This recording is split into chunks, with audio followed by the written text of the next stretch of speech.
வணக்கம். இன்னைக்கு ஒருத்தன் கொலை பண்ணிட்டான். அவனை போலீஸ் அரெஸ்ட் பண்ணிடுறாங்க. அரெஸ்ட் பண்ண அவனை எப்படி எஃப்ஐஆர் ஃபைல் பண்ணியிருக்காங்க, அவனுக்கு என்ன மாதிரியான தண்டனை கொடுப்பாங்க, எத்தனை வருஷம் ஜெயில் தண்டனை கொடுப்பாங்க அப்படின்றத இந்த வீடியோவில் பார்க்கலாம். இந்த மாதிரியான யூஸ்ஃபுல் கண்டென்ட்டுக்கு எங்களோட சேனலை சப்ஸ்கிரைப் பண்ணிக்கோங்க. பிடிச்சிருந்தா லைக் அண்ட் ஷேர் பண்ணிக்கோங்க. இப்போ வாங்க வீடியோக்குள்ளே போகலாம். இந்த ப்ரொசீஜரை முதல்ல தெரிஞ்சுக்கிறதுக்கு முன்னாடி நீங்கள் முதல்ல ஐபிசிக்கும் சிஆர்பிசிக்கும் இருக்க டிஃப்ரென்ஸ் தெரிஞ்சுக்கணும். ஐபிசினா இந்தியன் பீனல் கோடு. இதை 1860 தான் கொண்டு வந்திருக்காங்க.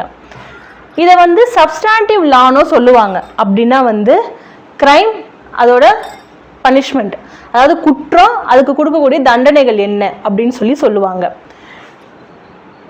எக்ஸாம்பிளாக மர்டர், தெஃப்ட், சீட்டிங் இதெல்லாம் வரும். செக்ஷன் 302 மர்டருக்கான பனிஷ்மெண்ட்டை எக்ஸ்பிளைன் பண்ணுறாங்க.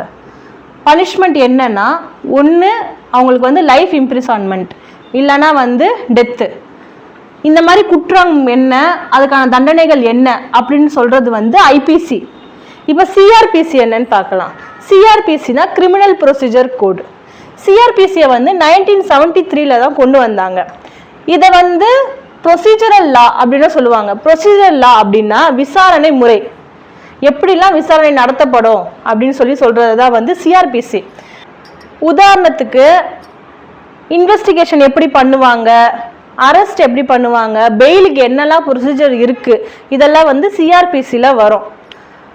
எஃப்ஐஆர் எந்த செக்ஷன் மூலிமா ஃபைல் பண்ணுவாங்கன்னா, செக்ஷன் 154 சிஆர்பிசியில் தான் எஃப்ஐஆர் ஃபைல் பண்ணுவாங்க. ஒருத்தரை பெயிலில் எடுக்கணும் அப்படின்னா அந்த பெயிலில் எடுக்கிறதுக்குன்னு ஒரு ப்ரொசீஜர் இருக்கு. அதை செக்ஷன் 436 439 இதுக்குள்ள பெயிலில் எடுக்கிற ப்ரொசீஜர்ஸ் என்னென்னு பார்க்கலாம். ஸோ ஈஸியாக சொல்லணும்னா, ஐபிசி இல்லைன்னா தண்டனைகள் என்னன்னு தெரியாது. சிஆர்பிசி இல்லைன்னா அந்த கேஸை விசாரிக்க முடியாது. இது ரெண்டுமே சேர்ந்து தான் இந்தியன் கிரிமினல் ஜஸ்டிஸ் சிஸ்டம் நடக்குது. ஸோ இந்த மாதிரி யூஸ்ஃபுல் கண்டென்ட்டுக்கு எங்கள் சேனலை சப்ஸ்கிரைப் பண்ணிக்கோங்க. இந்த வீடியோ பிடிச்சிருந்தா லைக் அண்ட் ஷேர் பண்ணிடுங்க. தேங்க்ஸ் ஃபார் வாட்சிங்.